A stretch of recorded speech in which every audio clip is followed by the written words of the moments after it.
Se liga nessas imagens. Todos esses rostos conhecidos no futebol europeu passaram pelo Porto e foram vendidos por muita grana pelo clube português em negociações que chamaram a atenção. Mas o sucesso dos Dragões no mercado de transferências faz parte de uma estratégia muito bem pensada e calculada nos últimos tempos e se tornou uma marca do futebol português. O Radar Peleja de hoje explica por que o Porto é um dos clubes mais inteligentes do mundo.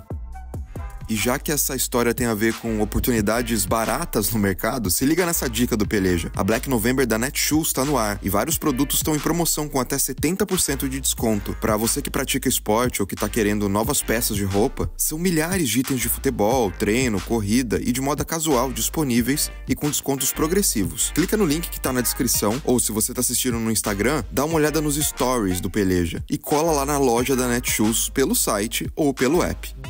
Os anos 2010 marcaram o início de uma grande fase para o Porto no sentido de lucros com as transferências de jogadores. Jovens como Radamel Falcão, Hulk e James Rodrigues foram vendidos por mais de 40 milhões de euros, tendo uma margem de lucro absurda, já que foram comprados por muito menos. Com o mercado de futebol evoluindo a cada ano, ficou claro que os clubes portugueses não conseguiriam competir com os valores gastos nas principais ligas da Europa. Então a ideia era tirar o máximo de vantagem desse movimento global. Para isso, o segredo foi desenvolver uma rede gigante de scouting para observar promessas ao redor do mundo, em especial na América do Sul. Em 2012, o então diretor da SAD do Porto, Antero Henrique, revelou numa entrevista para a France Football que o clube trabalhava com 250 olheiros espalhados pelo mundo e com várias subdivisões e níveis de observação. Ele explicou que, focando no mercado sul-americano e principalmente no Brasil, os Dragões poderiam encontrar jogadores que veriam a possibilidade de jogar no Porto como uma grande mudança de vida, coisa que eles não poderiam oferecer para jogadores dos grandes centros europeus.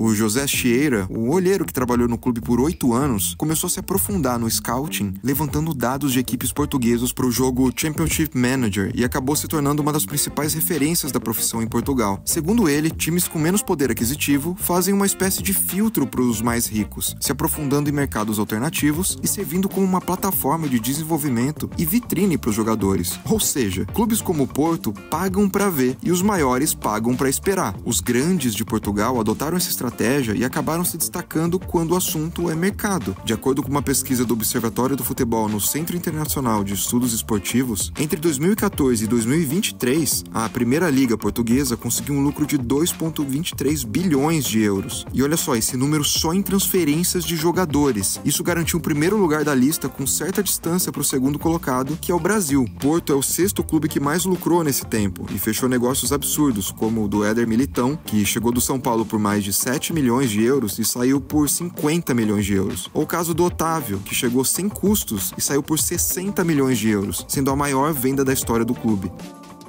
Essa conexão com o Brasil é um ponto-chave do sucesso dos Dragões. O relatório global de transferências de 2022 da FIFA mostrou que a principal dinâmica de exportação no mundo do futebol é a de brasileiros indo para o futebol português. Foram 338 jogadores em 2022. E esse é um padrão que se repetiu nos últimos anos e que o Porto aproveitou bem. Em 10 anos, eles gastaram cerca de 95 milhões de euros só com brasileiros e faturaram mais de 200 milhões com eles. É aquele olhar bom. Quando tem uma oportunidade que vale a pena, eles vão lá e compram. E tudo isso, claro, tem influência do trabalho dos treinadores portugueses, que têm se destacado pelo mundo pelos treinamentos que desenvolvem e costumam melhorar esses jovens jogadores. Não é só comprar barato e vender caro, existe desenvolvimento. Além da busca fora do país, jogadores da base do clube como Vitinha, Fábio Silva e Fábio Vieira também renderam muito dinheiro. Mesmo passando por crises e dificuldades financeiras, é essa estratégia de mercado que ainda mantém o Porto disputando os títulos nacionais e tendo a atenção do restante do continente.